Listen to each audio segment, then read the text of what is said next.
Good morning, friends in Christ. This is a very special time. This weekend, since 1986, we've honored the birthday, life, and legacy of Martin Luther King Jr. And on the heels of this holiday, we also have the inauguration of Joseph Biden, our 46th president. Martin Luther King Jr. dedicated his life to the Lord in the service of social justice, liberty and justice for all, the promise of our nation, and especially on behalf of people of color. This past year has been a very difficult year. As we know, obviously, the pandemic continues to rage. It affects our life in so many ways. And in the midst of that, we've had turmoil and upheaval. We know that at the bedrock of our Constitution and our society is the right for people to go to the government for the redress of wrongs, to peacefully assemble, to express righteous anger. But unfortunately, the dream is compromised whenever people resort to rioting or violence. And we've seen enough of that in 2020, and of course the culmination of that at our nation's capital, which was appalling, truly, and needs to be condemned. Martin Luther King Jr. gathered 250,000 people on the Mall in Washington to speak about his dream. So we know we need to turn away from violence and strive after the promises of our nation. In the spirit of Martin Luther King Jr., I just have a few quotes from what I call the Green Book, put together by Coretta Scott King, the words of Martin Luther King Jr.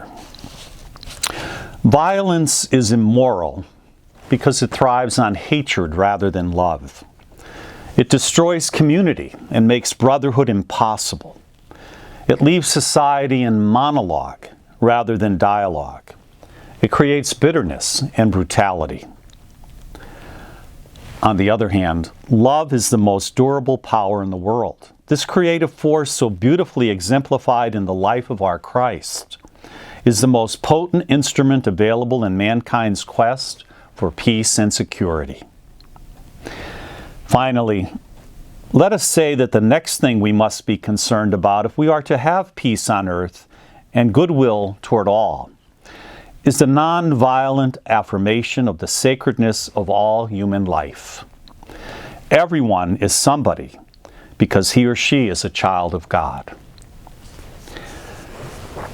This weekend we will hear Jesus inviting Peter and his brother Andrew, James, and John to be his disciples. James and John were sons of thunder. They were part of a very violent group in Israel who wanted to overthrow the Romans. He wanted to call down fire on the Samaritan town when they wouldn't let them pass through. Amazing. And then he encountered the living Lord. And his writings in his gospel and his letters are phenomenal. Testimony to the transforming power of God in the hearts of all people. God so loved the world that he sent his only Son. God is love, who has loved us first. Whoever does not love the brother or sister is a liar. And at the Last Supper, Jesus, remain in my love, love one another as I have loved you. This is a former anarchist speaking about the power and the love of the Lord, crucified and risen.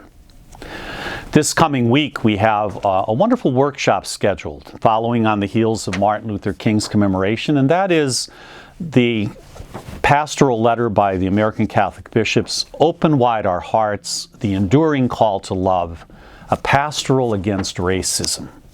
It's an opportunity to explore together, our diocesan leadership, how we might move forward in a more unified, faithful way to the Lord and to the gospel.